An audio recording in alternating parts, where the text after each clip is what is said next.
Hi, my name is Nicole Matson, and I'm here to teach you more about family life education. There are family life education programs that we've talked about in previous videos. Now I'm here to talk to you about the evaluations that are done for family life educators. Not often do they do evaluations for family life educators because family life education isn't very well known, so evaluations are very rare. Although, when they do have evaluations, they can be a really good thing because evaluations can mean that more money goes toward the program, which is definitely needed. And there can also be improvement in the program if the evaluation finds that maybe the people aren't learning as much as they should be learning. Also, some great things about evaluations is they help create goals and objectives. I often, in some of my classes, I've done peer evaluations, which are really helpful. You can give them to a teacher or whoever is giving a lesson, and you can help them improve upon the lesson so they can help you learn better. It's also important in a family life education program to have structure. This is important because structure is what puts together an entire lesson. So if you don't have structure, it's probably not going to work out for you. Your lesson, like I said, I mentioned goals and objectives last time, and that's also what needs to be in your lesson is goals and objectives. If you don't have goals and objectives, you're not going to be able to effectively teach those around you. You also need to meet the needs of the people in your family life education group. If you can't meet their needs, then your group isn't going to be as effective as it should be. So in a family life education group, structure is very important, like I've been saying, but also what's important is to remember the code of ethics that has been put together by a council, which is needed so that you don't overstep your boundaries. A lot of the time, people get family life education programs mixed up with family therapy or counseling in general. Family life education is to educate people. It is not to give therapy to people.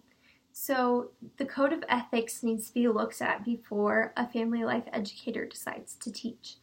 The code of ethics gives guidelines to help people stray away from family therapy. A good way to review the code of ethics is to look it over and also try to apply it as you're working. I have actually signed a code of ethics before in one of my previous classes, and we learned about each different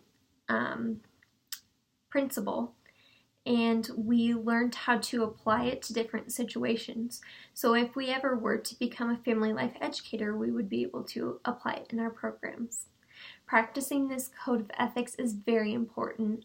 It shows growth and maturity as a person and as an educator. They need to know it's very important that educators know how to help the families in an appropriate way. I have seen this in the current program I'm in for this class, Family Relations program. I am able to teach people about the current problems that are arising in their life, but I can't counsel them about how to solve those problems. To stray away from that, we try to address the problems and ask the person questions directly to the lesson. And having a structured lesson, like I said before, helps us stick to the code of ethics, which is very important. There are many diverse families in the family life education program, and it's important to be able to incorporate them in your lessons. So if you're not able to incorporate them, then you're not effectively teaching.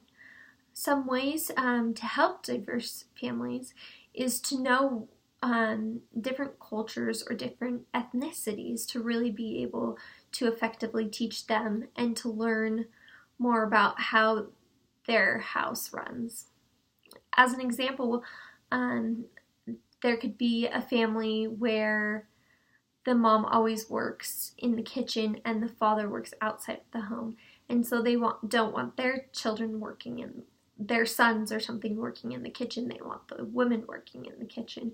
So you have to really respect people's cultures and ethnicities too, and remember that families are diverse. They're not all the same.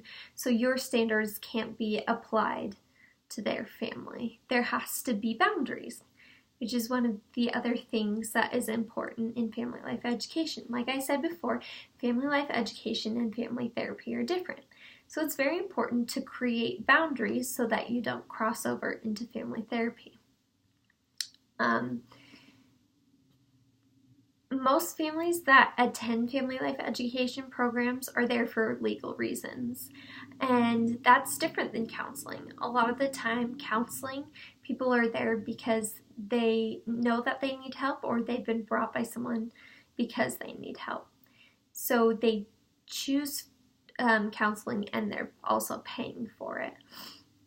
So just remember that when you're a family life educator, a lot of these people don't want to be here. So you also have to be able to teach them when they don't want to be there, which is sometimes very difficult.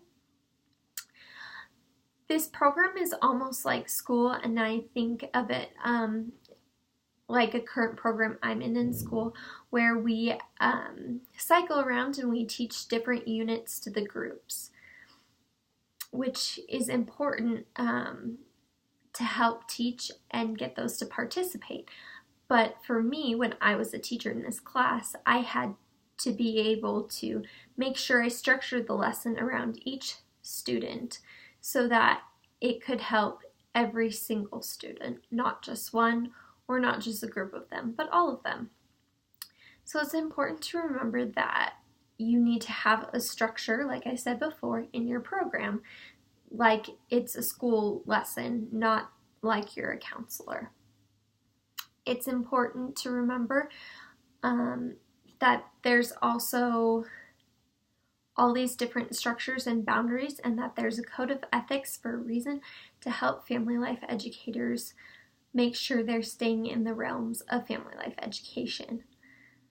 So those are just a couple key things to remember as you learn more about family life education. Thanks for listening.